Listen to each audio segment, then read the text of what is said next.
സ്നേഹാവസാണ് ഹിന്ദിയാണ് എടുക്കുന്നത്. വരും നമുക്ക് കുറച്ചേരം ഹിന്ദി പഠിക്കാം അല്ലേ. അപ്പോൾ വളരെ അടിപൊളിയായിട്ടുള്ള കൂടെ തന്നെ വളരെ ഇമ്പോർട്ടൻ്റ് ആയിട്ടുള്ള ഒരു പാഠമായിട്ടാണ് മിസ് വന്നിട്ടുള്ളത്. ഈ കവിത, അതായത് ഇതൊരു കവിതയാണ്. ഈ കവിത നമുക്ക് ഇന്ന് അടിപൊളിയായിട്ട് സെറ്റാക്കിയിട്ട് മാറ്റാൻ പോവാണ്. എന്താണ് നമ്മുടെ കവിതയുടെ പേര്? ജന ജന കാ ചെഹറ ഏക് എന്ന് പറയുന്നതാണ് കവിതയുടെ പേര് അല്ലെ. എന്താണ്?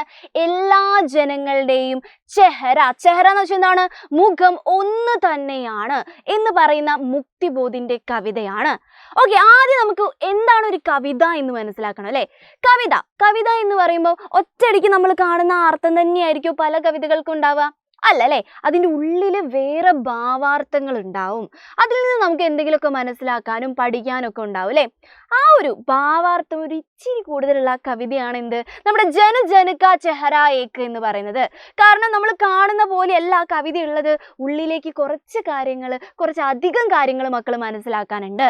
അപ്പോൾ രണ്ട് അർത്ഥങ്ങളും, അതായത് സാധാരണ അർത്ഥവും ഉള്ളിൽ എന്താണ് പറയുന്നത് എന്നുള്ള അർത്ഥവും നമുക്ക് ഇന്ന് അടിപൊളിയായിട്ട് സെറ്റാക്കിയിട്ട് മാറ്റാം കേട്ടോ.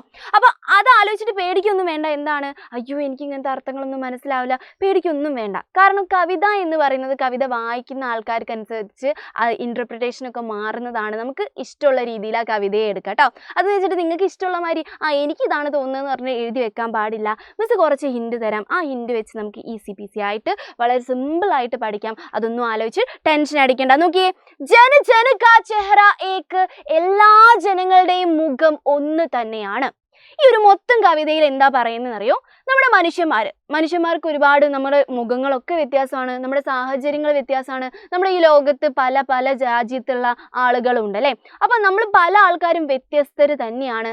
പക്ഷെ നമ്മുടെ ഇമോഷൻസ്, നമുക്കുണ്ടാകുന്ന സന്തോഷം, സങ്കടം, നമ്മുടെ ലൈഫിലുണ്ടാകുന്ന സംഘർഷം, ദേഷ്യം, ഇതൊക്കെ എന്ത് തന്നെയാണ്? ഒന്ന് തന്നെയാണ് അല്ലേ. ഒരു മനുഷ്യനുണ്ടാകുന്ന എല്ലാ ഇമോഷൻസും എല്ലാ ജനങ്ങൾക്കും ഉണ്ടാവും അല്ലേ. ഇതാണ് നമ്മുടെ ഈ കവിതയുടെ മെയിൻ തീം എന്ന് പറയുന്നത് കേട്ടോ. ഓക്കെ, യെസ്, നമുക്ക് കവിതയിലേക്ക് കിടക്കാം. ശ്രദ്ധിച്ചിരുന്നോളാം. വളരെ ഈസി ആയി കൂളായിരുന്നാൽ മതി, മനസ്സിലായിക്കോളും. മനസ്സിലാവുന്നത് എന്താണോ അത് മാത്രം എടുത്താൽ മതി കേട്ടോ. ഓക്കെ, ശ്രദ്ധിക്കാം. ചാഹേ ജിസ് ദേശ് പ്രാന്ത് പുർ കാ ഹോ, ജന ജന കാ ചെഹറ ഏക്, ഏഷ്യ കി, യൂറോപ്പ് കി, അമേരിക്ക കി, ഗലിയോ കി ധൂപ് ഏക്. എന്താണ് ഈ 4 വരിയിൽ പറയുന്നത്? ശ്രദ്ധിച്ചോളാം. ചാഹേ ജിസ് ദേശ്, ഏതെങ്കിലും ഒരു ദേശത്തിൻ്റെ, അല്ലെങ്കിൽ പ്രാന്ത് എന്ന് വെച്ചാൽ എന്താണ്? പ്രവിശ്യയാണ് കേട്ടോ, പ്രവിശ്യ. പുർ എന്ന് വെച്ചാൽ പട്ടണം. ഏതെങ്കിലും പ്രവിശ്യത്താവട്ടെ, അല്ലെങ്കിൽ ഒരു ദേശത്തിലെ, അല്ലെങ്കിൽ ഒരു പട്ടണത്തിലേതാവട്ടെ. ഇവിടെ ചാഹേ എന്ന് വെച്ചാൽ ആവട്ടെ എന്നുള്ള അർത്ഥം കേട്ടോ, ആവട്ടെ. ചാഹേ എന്ന് വെച്ചാൽ ഒറിജിനലായിട്ട് ആഗ്രഹിക്കുക എന്നുള്ള മീനിങ് ഒക്കെയാണ്. പക്ഷെ ഇവിടെ എന്താ ഉദ്ദേശിച്ചത്? ജിസ് ദേശ്, ഏതെങ്കിലും ഒരു ദേശം, പ്രാന്ത്, പ്രവിശ്യ അല്ലെങ്കിൽ പട്ടണത്തിലേതാകട്ടെ. ജന ജന കാ ചെഹറ ഏക്, എല്ലാ ജനങ്ങളുടെയും മുഖം ഒന്ന് തന്നെയാണ്. ഓക്കെ, ആദ്യം മിസ് അതിന്റെ സാധാരണ അർത്ഥം പറയാവേ. അപ്പൊ എന്താ പറഞ്ഞിട്ടുള്ളത്? ഏതെങ്കിലും ഒരു പട്ടണം, ദേശം അല്ലെങ്കിൽ ഒരു പ്രവിശ്യ ആകട്ടെ, ജനങ്ങളുടെ മുഖങ്ങൾ എന്ന് പറയുന്നത് എന്ത് തന്നെയാണ്? ഒന്ന് തന്നെയാണ് എന്നാണ് പറഞ്ഞു വരുന്നത്. ഓക്കെ, രണ്ടാമത്തെ ഭാഗം നോക്കിക്കേ. ഏഷ്യ കി, യൂറോപ്പ് കി, അമേരിക്ക കി. ഏഷ്യയിലേതാവട്ടെ, യൂറോപ്പിലെ, അമേരിക്കയിലെ, ഗലിയോ കി, തെരുവിലെ, ധൂപ് ഏക്, തെരുവിലുണ്ടാകുന്ന വെയിലും ഒന്ന് തന്നെ. ഓക്കെ, ഇതാണ് ഇതിൻ്റെ സാധാരണ അർത്ഥം എന്ന് പറയുന്നത് കേട്ടോ. എന്താണ്? എല്ലാ ദേശത്തിലും, പ്രവിശ്യ ആവട്ടെ, പട്ടണമാവട്ടെ, ദേശമാവട്ടെ, എല്ലാ ജനങ്ങളുടെയും ചെഹറ, മുഖം ഒന്ന് തന്നെയാണ്. യൂറോപ്പിലെയും അമേരിക്കയിലും ഏഷ്യയിലെയും എല്ലാ തെരുവുകളിലും ഉണ്ടാവുന്ന എന്ത്? വെയിലും ഒന്ന് തന്നെയാണ്. ഇനി ശ്രദ്ധിച്ചോളാം.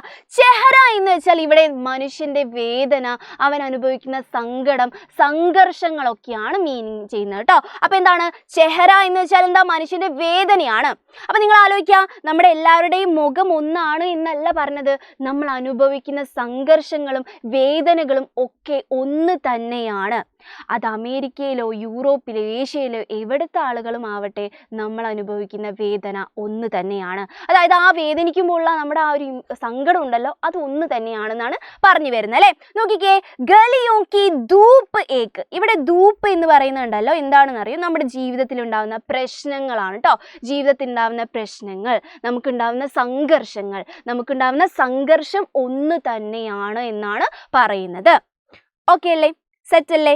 ഈ 4 വരിയുടെ സാധാരണ അർത്ഥവും പഠിച്ചു വെക്കുക, ഉള്ളിലുള്ള അർത്ഥവും പഠിച്ചു വെക്കുക. ചെഹര എന്ന് പറഞ്ഞാൽ മനുഷ്യന്റെ വേദനയാണ്, ധൂപ്പ് എന്ന് വെച്ചാൽ മനുഷ്യന്റെ ജീവിതത്തിൽ ഉണ്ടാകുന്ന പ്രശ്നങ്ങളാണ് എന്നുള്ള കാര്യം ആലോചിച്ച് വെക്കുക. Okay, yes. അടുത്ത 4 സ്റ്റാൻസിലേക്ക് പോവാട്ടോ. ശ്രദ്ധിക്കേ. कष्ट दुख संताप की चेहरों पर पड़ी हुई चुरियों का रूप एक, जोश में यूं ताकत से बंधी हुई मुष्टियों का एक लक्ष्य. എന്താ പറയുന്നത്? കഷ്ട ദുഃഖ സന്താപ് കി. കഷ്ടം എന്ന് വെച്ചാലും ദുഃഖം എന്ന് വെച്ചാലും സന്താപം എന്ന് വെച്ചാലും ഒരേ ഒരു അർത്ഥമാണ്. എന്താണ്? ദുഃഖം, സങ്കടം ട്ടോ. അതായത് നമ്മുടെ ഈ ഒരു ലോകത്തുള്ള എല്ലാ ജനങ്ങളുടെയും ദുഃഖം എന്ന് പറയുന്നത് ഒന്നായിരിക്കും അല്ലേ? ചിലപ്പോൾ ദുഃഖത്തിന്റെ കാരണങ്ങൾ എന്തായിരിക്കും? ചിലപ്പോൾ വിശപ്പായിരിക്കും, ചിലപ്പോൾ വേദനയായിരിക്കും, അല്ലെങ്കിൽ ഒരാളുടെ നഷ്ടപ്പെട്ട സങ്കടമായിരിക്കും. അപ്പൊ നമ്മുടെ ഈ ഒരു എന്തെന്ന് പറയുന്നത്, നമ്മുടെ വേദന എന്ന് പറയുന്നത്, നമ്മുടെ സങ്കടം എന്ന് പറയുന്നത് ചിലപ്പോൾ സാഹചര്യങ്ങൾ, നമ്മുടെ അതിൻ്റെ പശ്ചാത്തലം ഒക്കെ വേറെ ആയിരിക്കും. പക്ഷെ നമ്മൾ അനുഭവിക്കുന്ന ആ വേദന ഒന്ന് തന്നെയാണ് എന്നാണ് പറയുന്നത്. നോക്കിക്കേ. കഷ്ട ദുഃഖ സന്താപ് കി. കഷ്ടത്തിൻ്റെയും ദുഃഖത്തിൻ്റെയും സന്താപത്തിൻ്റെയും, അതായത് ദുഃഖത്തിൻ്റെ ചെഹരോ പർ പടി, നമ്മുടെ ആ ഒരു ദുഃഖം ഉണ്ടാകുമ്പോൾ നമ്മുടെ മുഖത്തുണ്ടാകുന്ന ചുരിയോ കാ രൂപ് ഏക്ക്. ചുരിയോ എന്ന് വെച്ചാൽ എന്താണ്? ചുളിവുകളാണ് കേട്ടോ. എന്താണ്? നമ്മൾ സങ്കടപ്പെടുമ്പോൾ ഉണ്ടാകുന്ന നമ്മുടെ ആ ചുളിവുകൾ ഉണ്ടല്ലോ, ചുരിയോ എന്ന് വെച്ചാൽ എന്താണ്? ചുളിവുകളാണ് അല്ലേ? ആ ചുളിവുകളും എന്ത് തന്നെയാണ്? ഒന്ന് തന്നെയാണ്. അതിനൊരു വ്യത്യാസവും ഇല്ല. എല്ലാ മനുഷ്യന്മാരും ഒരേ രീതിയിലാണ് കരയുക അല്ലേ? അവന് വേദന ഉണ്ടായിട്ടുണ്ടെങ്കിൽ അവൻ ഒരേ രീതിയിലാണ്, അവൻ്റെ എല്ലാവരുടെയും മുഖത്തുണ്ടാകുന്ന ആ ചുളിവുകൾ എന്ന് പറയുന്നത് ഒന്ന് തന്നെയാണ്. എന്താണ്? കഷ്ട ദുഃഖ സന്താപ് കി, അതായത് ദുഃഖത്തിന്റെ ചെഹരോ പർ പടി, ദുഃഖം ഉണ്ടാകുമ്പോൾ നമ്മുടെ മുഖത്തുണ്ടാകുന്ന ചുരിയോ കാ രൂപ് ഏക, ചുരികളുടെ ആ ചുളിവുകളുടെ രൂപം ഒന്ന് തന്നെയാണ് എന്നാണ് പറയുന്നത്. ഓക്കെ, എന്താണ്? സങ്കടം എന്ന് പറയുന്നത് എല്ലാ മനുഷ്യർക്കും ഒരുപോലെയാണ് എന്ന് മാത്രം ആലോചിച്ച് വെക്കാം. ഓക്കെ, ശ്രദ്ധിച്ചേ. അടുത്ത നോക്കിക്കേ. जोश में यूं ताकत से बंधी हुई मुष्टियों का एक लक्ष्य. ഇത് മനസ്സിലാക്കാൻ കുറച്ച് ബുദ്ധിമുട്ടാണേ, ശ്രദ്ധിച്ചിരുന്നോളെ. നോക്കിക്കേ. ജോഷ് എന്ന് വെച്ചാൽ എന്താണ്? ആവേശമാണ് അല്ലേ? ആവേശത്തോടെ, ശക്തിയോടെ, ബന്ദി ഹുയി എന്ന് വെച്ചാൽ ശരിക്കും കെട്ടിയിട്ട എന്നാണ് മീനിങ്. പക്ഷെ ഇവിടെ എന്താ ഉദ്ദേശം എന്ന് പറയും. നോക്കിക്കേ. ബന്ദി ഹുയി മുഷ്ടിയോ കാ. ബന്ദി ഹുയി എന്ന് വെച്ചാൽ ചുരുട്ടിയ എന്നുള്ള അർത്ഥത്തോട്ട്. എന്താണ്? ചുരുട്ടിയ. മുട്ടിയോ എന്ന് വെച്ചാൽ എന്താണ്? നമ്മുടെ മുഷ്ടിയാട്ടോ. ഇത് ഈ ഒരു ഭാഗമാണ് നമ്മൾ പറയുന്നത്. മുഷ്ടിയോ കാ ഏക് ലക്ഷ്യം, ഒരേ ഒരു ലക്ഷ്യം മാത്രമാണ്. ഒന്നുകൂടി പറയാൻ നോക്കിക്കേ. ആവേശത്തോടെ, ശക്തിയോടെ നാം ചുരുട്ടിയ നമ്മുടെ മുഷ്ടിയുടെ ലക്ഷ്യവും ഒന്ന് തന്നെയാണ്. ഇതാണ് സാധാരണ അർത്ഥം. ഓക്കെ, ഇനി അതിൻ്റെ ഭാവാർത്ഥം പറയാം. നോക്കിക്കേ. എന്താണ് ഓരോ പ്രശ്നങ്ങളും സങ്കടങ്ങളും വേദനകളും ഒക്കെ വരുമ്പോൾ അയ്യോ എന്ന് പറഞ്ഞിരിക്കുകയാണോ ചെയ്യുക? അല്ല, അതിൽ നിന്നും എന്താണ് മാറി മുന്നോട്ട് പോകാനുള്ള ഒരു മോട്ടിവേഷൻ നമുക്ക് ലഭിക്കില്ലേ? അപ്പോൾ അതാണ് ഇവിടെ പറയുന്നത്. ആവേശത്തോടെ, ശക്തിയോടെ നാം ചുരുട്ടിയിട്ടുള്ള മുഷ്ടി, ആ മുഷ്ടിയുടെ ലക്ഷ്യം എന്ന് പറയുന്നത് ഒന്ന് തന്നെയാണ്. നമ്മുടെ വേദന, നമ്മുടെ സംഘർഷത്തെ നമ്മൾ എന്ത് ചെയ്യുക? അതിജീവിച്ച് മുന്നോട്ട് പോവുക എന്ന് പറയുന്നതാണ്. മനസ്സിലാവുന്നുണ്ടോ? ഓക്കെ, എന്താണ്? ജോഷുമേ, ആവേശത്തോടെ നമ്മൾ ശക്തിയോടെ ചുരുട്ടിയിട്ടുള്ള മുഷ്ടിയുടെ ലക്ഷ്യം എന്ന് പറയുന്നത് ഒന്ന് തന്നെയാണ്. നമ്മുടെ എല്ലാ ജനങ്ങൾക്കും സംഘർഷങ്ങളും വേദനകളും കഷ്ടപ്പാടുകളും ഒക്കെ ഉണ്ട്. പക്ഷെ അവരൊക്കെ എന്താണ്? അവരൊക്കെ ഒറ്റ ലക്ഷ്യമുള്ളൂ. എന്താണ്?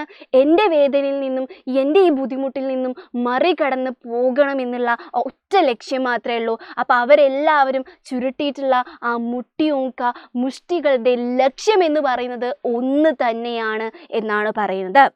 ഓക്കെ, ശ്രദ്ധിച്ചോളാം. ഈ മൊത്തം സ്റ്റാൻസ് എന്താ പറയുന്നത്? നമ്മളുടെ ജീവിതത്തിലുണ്ടാവുന്ന സങ്കടം, നമ്മുടെ എല്ലാ ജനങ്ങളുടെയും ജീവിതത്തിലുണ്ടാവുന്ന സങ്കടം, എന്താണ്? ദുഃഖം എന്നൊക്കെ പറയുന്നത് എന്ത് തന്നെയാണ്? ഒന്ന് തന്നെയാണ്. എല്ലാവരുടെയും മുഖത്തുണ്ടാവുന്ന ചുളിവുകൾ എന്ന് പറയുന്നത് ഒന്ന് തന്നെയാണ്. സങ്കടം ഒന്ന് തന്നെയാണ് അല്ലേ? ഓക്കെ, മാത്രമല്ല ഈ ഒരു സങ്കടത്തിൽ നിന്ന് നമ്മൾ അതിജീവിക്കാൻ വേണ്ടി ശ്രമിക്കില്ലേ? അപ്പോൾ ഉണ്ടാവുന്ന നമ്മുടെ ആവേശവും നമ്മുടെ ശക്തിയും ആ ചുരുട്ടി പിടിച്ചിട്ടുള്ള നമ്മുടെ മുട്ടിയും അല്ലേ, നമ്മുടെ മുഷ്ടികളും, അതിനൊക്കെ ഒരേ ഒരു ലക്ഷ്യം മാത്രമേ ഉള്ളൂ. അതിജീവിക്കുക, പോരാടുക എന്ന് പറയുന്ന ഒരേ ഒരു ലക്ഷ്യം മാത്രം അല്ലേ? ഓക്കെ, മനസ്സിലായോ? ഒന്നുകൂടി വായിക്കണം, ഒന്നുകൂടി കേൾക്കണം, എന്നാൽ മാത്രമേ നമുക്ക് ഈ ഒരു ഇതിൻ്റെ മുഴുവനായിട്ടുള്ള അർത്ഥം നന്നായിട്ട് മനസ്സിലാവുള്ളൂ കേട്ടോ. വളരെ അടിപൊളിയായിട്ട് നിങ്ങൾക്ക് മനസ്സിലാക്കാൻ പറ്റിയിട്ടുള്ള ഒരു കവിതയാണ്. ഓക്കെ, അടുത്ത സ്റ്റാൻസിലേക്ക് പോകാൻ നോക്കിക്കേ. പൃഥ്വി എന്ന് വെച്ചാൽ എന്താണ്? പൃഥ്വി എന്ന് വെച്ചാൽ നമ്മുടെ ഭൂമിയാണ് അല്ലെ. ഭൂമിക്ക് നമ്മൾ പറയുന്ന വേറൊരു പേരാണ് പൃഥ്വി എന്ന് പറയുന്നത് കേട്ടോ. നോക്കിക്കേ, പൃഥ്വി കെ ഗോൾ चारों ओर से धरातल पर है, जनता का दल एक एकल पक्ष, जलता हुआ लाल की भयानक सितारा एक, उद्दीपित उसका विकराल सा इशारा एक. എന്താ പറയുന്നത്? പൃഥ്വി കെ ഗോൾ, നമ്മുടെ ഭൂമി എന്താണ്? ഉരുണ്ടതാണോ പരന്നതാണോ? ഉരുണ്ടതാണ്, ഗോളാകൃതിയിലാണ് അല്ലേ. നോക്കിക്കേ, പൃഥ്വി കെ ഗോൾ, ഈ പൃഥ്വി എന്ന് പറയുന്നത് നമ്മുടെ ഭൂമി എന്ന് പറയുന്ന ഈ ഗോളത്തിലെ ചാരോം ഓർ സേ, ചാരോം ഓർ എന്ന് വെച്ചാൽ എന്താണ്? 4 പാടും കേട്ടോ. എന്താണ്? 4 പാടും, അതായത് എല്ലാ ഭാഗത്തും എന്ന് പറയാം കേട്ടോ. 4 പാടും എന്ന് വെച്ചാൽ എന്താണ്? എല്ലാ ഭാഗത്തും ഉള്ള ധരാതൽപർ, ഉപരിതലത്തിൽ ഉള്ള ജനതയുടെ ദൽ ഏക്, കൂട്ടം ഒന്ന് തന്നെയാണ്. ഏക് പക്ഷ്, അവർക്കൊക്കെ ഒരു പക്ഷം മാത്രമേ ഉള്ളൂ. ഓക്കെ, ഒന്നുകൂടി പറയാൻ നോക്കിക്കേ. എന്നാ പൃഥ്വി കെ ഗോൾ ചാരോം ഓർ സേ ധരാതൽ പർ, പൃഥ്വിയുടെ ഈ ഗോളത്തിലുള്ള, പൃഥ്വിയുടെ ഉപരിതലത്തിലുള്ള ജനതാ ദൽ, ജനത എന്ന് പറയുന്ന കൂട്ടം ഒന്ന് തന്നെയാണ്. സിമ്പിളായിട്ട് പറഞ്ഞിട്ടുണ്ടെങ്കിൽ ഒരുപാട് നമ്മുടെ ഈ ഒരു ഭൂമിയിൽ നിറച്ച ഒരുപാട് ആൾക്കാരുണ്ട്. ആ ഒരു ജനതയുടെ കൂട്ടം എന്ന് പറയുന്നത് ഒന്ന് തന്നെയാണ്. അതായത് എല്ലാ ജനങ്ങളും ഒന്ന് തന്നെയാണ്, അവരുടെ പക്ഷവും ഒന്ന് തന്നെയാണ്. ഇവിടെ പക്ഷം എന്ന് പറഞ്ഞുകൊണ്ട് ഉദ്ദേശിക്കുന്നത് എന്താണ്? അവരുടെയൊക്കെ ഇമോഷൻസ് എന്ന് പറയുന്നത്, അവരുടെയൊക്കെ ഉള്ളിലുള്ള ചിന്തകൾ, പ്രശ്നങ്ങൾ, സംഘർഷങ്ങൾ എന്ന് പറയുന്നത് ഒന്ന് തന്നെയാണ് എന്നുള്ളതാണ്. നമ്മുടെ ഭൂമിയുടെ ഈ ഗോളാകൃതിയിലുള്ള ഭൂമിയുടെ ഉപരിതലത്തിൽ, ധരാതൽ എന്ന് വെച്ചാൽ എന്താണ്? ഉപരിതലത്തിലുള്ള ജനങ്ങൾ എന്ന് പറയുന്നത് ഒന്ന് തന്നെയാണ്, അവരുടെ പക്ഷവും ഒന്ന് തന്നെയാണ് എന്നാണ് പറയുന്നത്. Okay, yes. അപ്പൊ ഒന്നുമില്ല, ഇത്ര മാത്രമേ പറഞ്ഞിട്ടുള്ളൂ. ജനങ്ങൾ എന്ന് പറയുന്നത് ഭൂമിയിൽ എല്ലാ സ്ഥലത്തുള്ള ജനങ്ങൾ ഒന്ന് തന്നെയാണ്, അവരുടെ ഇമോഷൻസ്, അവരുടെ സങ്കടം, സംഘർഷം ഒന്ന് തന്നെയാണ്. ശ്രദ്ധിച്ചോളാം, അടുത്ത ഭാഗത്തിൽ നമ്മൾ ദേഷ്യത്തെ കുറിച്ചിട്ടാണ് പറയുന്നത്. ഓക്കെ, നമ്മൾ സങ്കടത്തെ കുറിച്ച് പറഞ്ഞു കഴിഞ്ഞിട്ടുണ്ട്. ഇനി മനുഷ്യന്റെ ദേഷ്യം എന്ന് പറയുന്നതും ഒന്ന് തന്നെയാണ് എന്നാണ് നമ്മുടെ കവി പറയുന്നത് കേട്ടോ. നോക്കിക്കേ, ജൽതാ ഹുവാ ലാൽ കി ഭയാനക് സിത്താര ഏക്, ഉദ്ദീപിത് ഉസ്കാ വികരാൽ സാ ഇഷാര ഏക്. കുറച്ച് ബുദ്ധിമുട്ടാണ്, ശ്രദ്ധിച്ചിരുന്നോളാം. നോക്കിക്കേ, ജൽതാ ഹുവാ ലാൽ, ജൽതാ ഹുവാ ലാൽ എന്ന് വെച്ചാൽ എന്താണ്? ജ്വലിക്കുന്ന ചുവപ്പ്. എന്താ? ജൽതാ ഹുവാ ലാൽ കി, ജൽതാ ഹുവാ ലാൽ, ജ്വലിക്കുന്ന ചുവപ്പ് ആരാണ്? സൂര്യനാണ് അല്ലേ. നമ്മൾ സൂര്യനാണ് എന്ത് പറയുന്നത്? ജൽതാ ഹുവാ ലാൽ എന്ന് പറയുന്നത്. ഇത് ടെക്സ്റ്റ് ബുക്കിന്റെ സൈഡിൽ മക്കൾ എഴുതി വെക്കാം കേട്ടോ. അപ്പൊ എന്താണ്? സൂര്യന്റെ ഭയാനകമായ സിത്താര ഏക്, അതായത് എന്താ ഉദ്ദേശിച്ചത്? ജ്വലിക്കുന്ന ചുവപ്പ് കളറുള്ള ഭയാനകമായിട്ടുള്ള നക്ഷത്രം ഒന്ന് തന്നെയാണ്. എന്താ പറയുന്നത്? ജൽതാ ഹുവ, ജ്വലിക്കുന്ന എന്ത്? ലാൽ അല്ലേ, ചുവപ്പ് നിറത്തിലുള്ള നക്ഷത്രവും ഒന്ന് തന്നെയാണ്, ഭയാനകമായ നക്ഷത്രവും ഒന്ന് തന്നെയാണ്. ഉദ്ദീപിത് ഉസ്കാ വികരാൽ സാ ഇഷാര ഏക്. ഉദ്ദീപിത് എന്ന് വെച്ചാൽ ഉത്തേജിക്കപ്പെട്ട എന്നാണ് അർത്ഥം. ഉത്തേജിക്കപ്പെട്ട, വികരാൽ സാ ഭയങ്കരമായിട്ടുള്ള, ഭീകരമായിട്ടുള്ള, ഇഷാര ഏക് സൂചന. ഇഷാര എന്ന് വെച്ചാൽ എന്താണ്? സൂചനയും ഒന്ന് തന്നെ എന്നുള്ളതാണ് അർത്ഥം. ഓക്കെ, ഒന്നുകൂടി ക്ലിയർ ആക്കി തരാം, നോക്കാട്ടോ. ഇതില് ഈ ജ്വലിക്കുന്ന സൂര്യൻ എന്ന് പറയുന്നത് നമ്മുടെ മനസ്സിനുള്ളിലെ ദേഷ്യമായിട്ട് നിങ്ങൾ കണക്കാക്കുക. എന്താണ്? ജ്വലിക്കുന്ന സൂര്യൻ, അതായത് ജ്വലിക്കുന്ന നക്ഷത്രം സിത്താര എന്ന് പറയുന്നത് നമ്മുടെ ഉള്ളിലെ എന്തായിട്ട് കണക്കാക്കുക? ദേഷ്യത്തെ ആയിട്ട് നിങ്ങൾ കണക്കാക്കുക. ഇനി ഈ ഒരു വരി ശ്രദ്ധിച്ചേ, ജൽതാ ഹുവാ ലാൽ കി, ജ്വലിക്കുന്ന ചുവപ്പ് കളറുള്ള ഭയാനകമായ നക്ഷത്രവും ഒന്ന് തന്നെയാണ്. നമ്മുടെ ഉള്ളിൽ ദേഷ്യം വരുമ്പോൾ, അതായത് നമ്മൾ ജ്വലിച്ച് ദേഷ്യം പിടിച്ച് നിൽക്കുകയായിരിക്കും അല്ലേ, അതെല്ലാ മനുഷ്യന്മാരുടെ മനസ്സിലുണ്ടാവുന്ന ദേഷ്യവും ഒരേ രൂപത്തിലല്ലേ ഉണ്ടാവുക? അല്ലാതെ ഓരോരുത്തരും ഓരോ പോലെയാണോ ഉണ്ടാവുക? അല്ല, നമ്മുടെ ആ ക്രോധം, നമ്മുടെ ആ ദേഷ്യം എന്ന് പറയുന്നത് ഒന്ന് തന്നെയായിരിക്കും അല്ലേ. നമ്മുടെ ഉള്ളിൽ ആ ജ്വലിക്കുന്ന ചുവപ്പ് കളറുള്ള ഭയാനകമായുള്ള സിത്താര, നക്ഷത്രം എന്ന് പറയുന്നത് ഒന്ന് തന്നെയാണ്. അപ്പം നമ്മൾ ദേഷ്യത്തോടുള്ള നമ്മുടെ ആ പെരുമാറ്റത്തെയാണ് അടുത്തേ പറയുന്നത്. നോക്കിക്കേ, ഉദ്ദീപിത് ഉസ്കാ വികരാൽ സാ ഇഷാര ഏക്. ഉദ്ദീപിതം, സ്റ്റിമുലേറ്റ് ചെയ്യപ്പെട്ട അല്ലെങ്കിൽ ഉത്തേജിപ്പിക്കപ്പെട്ട, നമ്മൾ അറിയാം ദേഷ്യം പിടിച്ചു കഴിഞ്ഞാൽ നമ്മൾ എങ്ങനെയല്ലേ പെരുമാറുന്നത്. നോക്കിക്കേ, അപ്പം ഉത്തേജിക്കപ്പെട്ടിട്ടുള്ള, വികരാൽസ ഭയപ്പെടുത്തുന്ന, ഭീകരമായിട്ടുള്ള നമ്മുടെ സൂചനകളും ഒന്ന് തന്നെയാണ് എന്നാണ് പറയുന്നത്. എല്ലാ മനുഷ്യൻ്റെ ക്രോധവും ഒന്ന് തന്നെയാണ്, ദേഷ്യവും ഒന്ന് തന്നെയാണ് എന്നാണ് ഈ ഒറ്റ വരിയിൽ, ഈ 2 വരിയിൽ പറഞ്ഞിട്ടുള്ളത്. ഇത്ര മാത്രം മനസ്സിലാക്കിയാൽ മതി. എന്താണ്? മനുഷ്യന്റെ ഉള്ളിലെ ക്രോധം എന്ന് പറയുന്നതും എന്ത് തന്നെയാണ്? ഒരേപോലെയാണ്. നമ്മുടെ ഏഷ്യയിലാവട്ടെ, യൂറോപ്പിലാവട്ടെ, അമേരിക്കയിലാവട്ടെ ആൾക്കാർ കാണിക്കുന്ന ദേഷ്യം എന്ന് പറയുന്നത് എന്താണ്? ഒരേ രൂപത്തിലായിരിക്കും ഉണ്ടാവുക, അല്ലാതെ വേറെ പോലെ അല്ലായിരിക്കും ഉണ്ടാവുക. ഓക്കെ, ലാസ്റ്റത്തെ ഭാഗത്തിലേക്ക് പോവാണ്. ഇത് വളരെ ഇമ്പോർട്ടൻ്റ് ആണ്. ഇതിൽ നിന്ന് നിങ്ങൾക്ക് ഒരുപാട് ക്വസ്റ്റ്യൻസ് ചോദിച്ചിട്ടുണ്ട്. ചിലപ്പോൾ ക്രിസ്മസ് എക്സാമിനും ഇതേപോലെ ഈ ഒരു ഭാഗത്തിൽ നിന്ന് തന്നെ ക്വസ്റ്റ്യൻ ചോദിക്കാൻ ചാൻസ് ഉണ്ട്. അപ്പോൾ ശ്രദ്ധിച്ചിരുന്നോളെ. നോക്കിക്കേ, ഗംഗാമേ, ഇറാവതി മേ, മിനാമേ, അപാർ അകുലതായി എന്താണ്? ആകുലാത്തി ഹുയി. ആകുലാത്തി എന്ന് വെച്ചാൽ എന്താണ്? ടെൻഷൻ, പ്രശ്നം എന്നൊക്കെ ഉള്ള അർത്ഥം കേട്ടോ. ഗംഗ എന്ന് വെച്ചാൽ നമ്മുടെ ഗംഗാ നദിയാണ് ഉദ്ദേശിച്ചത്. ഇറാവതി എന്ന് പറഞ്ഞാൽ മ്യാൻമറിലുള്ള ഒരു നദിയാണ് കേട്ടോ. പിന്നെ മിനാം എന്ന് പറഞ്ഞാൽ അമേരിക്കയിലുള്ള ഒരു നദിയാണ്. അപ്പം ഒരുപാട് സ്ഥലത്തുള്ള നദികളെ കുറിച്ചിട്ടാണ് നമ്മൾ പറയുന്നത് അല്ലേ. ഗംഗയിൽ, അതായത് നമ്മുടെ ഇന്ത്യയിലുള്ള നദികളിൽ ഗംഗയിൽ ഉണ്ടായിട്ടുണ്ട്, ഇരാവതിയിൽ, മിനാമിലൊക്കെ അപാരമായിട്ടുള്ള പ്രശ്നങ്ങൾ ഉണ്ടായിട്ടുണ്ട്. ഇവിടെ ആകുലാതി എന്ന് വെച്ചാൽ നിങ്ങൾ ടെൻഷൻ എന്നോ അല്ലെങ്കിൽ പ്രശ്നം എന്നോ എന്നാക്കി എടുക്കുക കേട്ടോ. എന്താണ്? പ്രശ്നങ്ങൾ ഉണ്ടായിട്ടുണ്ട്. ഒരുപാട് ആ നദിയുടെ ഒഴുക്കിനും ഒക്കെ ആയിട്ട് ഒരുപാട് പ്രശ്നങ്ങൾ ഉണ്ടായിട്ടുണ്ട്. നീല നദി, ആമസോൺ എന്നാണ് ഇവിടെ എഴുതിയിട്ടുള്ളത്. നമ്മുടെ ആമസോൺ നദിയാണ് ഉദ്ദേശിച്ചത് കേട്ടോ. മിസൗറി മേ വേദനാസി ഘാത്തി ഹുയി. ഓക്കെ, നീൽ നദി എന്ന് വെച്ചാൽ നൈൽ നദിയാണ് ഉദ്ദേശിച്ചത്. എന്താണ്? നൈൽ നദിയാണ് നീൽ നദി എന്ന് പറഞ്ഞുകൊണ്ട് ഉദ്ദേശിച്ചത്. അമേസൺ എന്ന് പറഞ്ഞാൽ ആമസോൺ നദിയാണ് ഉദ്ദേശിച്ചത്. മിസൗറി എന്ന് വെച്ചാൽ നമ്മുടെ മിസൗറി നദി തന്നെയാണ്, അമേരിക്കയിലുള്ള ഒരു നദിയാണ് കേട്ടോ. ഈ നദികളൊക്കെ വേദന കൊണ്ട് ഗാത്തി ഹുയി, പാട്ടുകൾ പാടിയിട്ടുണ്ട്. വേദന കൊണ്ട് പാട്ടുകൾ പാടിയിട്ടുണ്ട് എന്ന് പറയാണ്. ഇവിടെ നമ്മുടെ ജീവിതവും നദിയുടെ ഒഴുക്കും എന്താക്കി മാറ്റാണ് കവി? ഒന്ന് തന്നെയാണ് എന്നാണ് പറയുന്നത്. നമ്മുടെ ലൈഫ് എപ്പോഴും സ്മൂത്ത് ആയിരിക്കില്ല. എപ്പോഴും എന്താണ്? സംഘർഷങ്ങളും കാര്യങ്ങളും. ചിലപ്പോൾ നമ്മൾ ഒഴുകിക്കൊണ്ടിരിക്കുന്ന സമയത്ത്, ജീവിച്ചുകൊണ്ടിരിക്കുമ്പോൾ ചിലപ്പോൾ ഒന്നുമില്ലാത്ത അവസ്ഥയിൽ കിടന്ന് സ്റ്റോപ്പ് ആവും അല്ലേ. അപ്പം നദി പോലെയാണ് എന്നാണ് പറയുന്നത്. നോക്കിക്കേ, ഗംഗയാവട്ടെ, ഇരാവതി ആവട്ടെ, മിനാം ആവട്ടെ, അവർക്കൊക്കെ എന്താണ്? അപാരമായ പ്രശ്നം ഉണ്ടായിട്ടുണ്ട്. ഇത് നിങ്ങൾ ഇങ്ങനെ എടുക്കുക, ഇന്ത്യയിലാവട്ടെ, അമേരിക്കയിലുള്ള ജനങ്ങൾക്കാവട്ടെ, അല്ലെങ്കിൽ മ്യാൻമറിലുള്ള ജനങ്ങൾക്കാവട്ടെ, അവർക്കൊക്കെ ഒരുപാട് പ്രശ്നങ്ങൾ ഉണ്ടായിട്ടുണ്ട്. മാത്രമല്ല, നീൽ നദി, ആമസോൺ, മിസൗറി വേദനാസെ ഘാത്തി ഹുയി. നൈൽ നദികളും പിന്നെ നൈൽ നദിയും ആമസോൺ നദിയും മിസൗറി നദിയിലും എന്താണ്? അവരൊക്കെ വേദനകളുടെ പാട്ടുകൾ പാടിയിട്ടുണ്ട്. വേദന കൊണ്ട് പാട്ടുകൾ പാടിയിട്ടുണ്ട്. അതായത് നമ്മുടെ ഓരോ നേഷനിലുള്ള ആളുകളും ജനങ്ങളും എന്തായിട്ടുണ്ട്? വേദനകൾ അനുഭവിച്ചിട്ടുണ്ട്. ബഹത്തി ബഹാത്തി ഹുയി ജിന്ദഗി കി ധാര ഏക്. അതുകൊണ്ട് തന്നെ നമ്മുടെ ലൈഫിൽ, അതായത് ബഹത്തി ബഹാത്തി ഹുയി, ബഹത്തി എന്ന് വെച്ചാൽ എന്താണ്? ഒഴുകുക അല്ലെ. എന്താണ്? ഒഴുകുക. ബഹാത്തി എന്ന് വെച്ചാൽ എന്താണ്? ഒഴുക്കുക എന്നുള്ള മീനിങ് കേട്ടോ. ഒഴുക്കുക അല്ലേ. അപ്പൊ നിങ്ങൾ ഇങ്ങനെ ആലോചിക്കുക, നമ്മുടെ ജീവിതം ഉണ്ടല്ലോ ചില സമയം എന്താണ്? സ്റ്റോപ്പായി പോകുന്ന മിസ് പറഞ്ഞല്ലേ. അപ്പോൾ ആ സ്റ്റോപ്പായി പോകുന്ന അവസരത്തിൽ അയ്യോ എന്ന് പറഞ്ഞ് നിന്നിട്ട് കാര്യമുണ്ടോ? ഇല്ല. നമ്മൾ കഷ്ടപ്പെട്ട് ചിലപ്പോൾ എന്താണ്? നമ്മുടെ ജീവിതം മുന്നോട്ട് ഒഴുക്കേണ്ടി വരും. അപ്പൊ ഇവിടെ ശ്രദ്ധിച്ച എന്താണ്? ബഹത്തി ബഹാത്തി ഹുയി, ഒഴുക്കുകയും ചെയ്ത ജിന്ദഗി കി ധാര ഏക്. ജീവിതത്തിന്റെ ജിന്ദഗി എന്താണ്? ജീവിതത്തിന്റെ പ്രവാഹവും ഒന്ന് തന്നെ എന്നുള്ളതാണ് നമ്മുടെ ലാസ്റ്റത്തെ വരിയിൽ. എന്താണ്? ഒന്ന് തന്നെ എന്നുള്ളതാണ്. ഓക്കെ, അപ്പൊ ഇവിടെ എന്താ പറഞ്ഞത്? നമ്മുടെ ലൈഫ് എന്ന് പറയുന്നത് ചില സമയം എന്താണ്? നദികൾ പോലെയാണ്.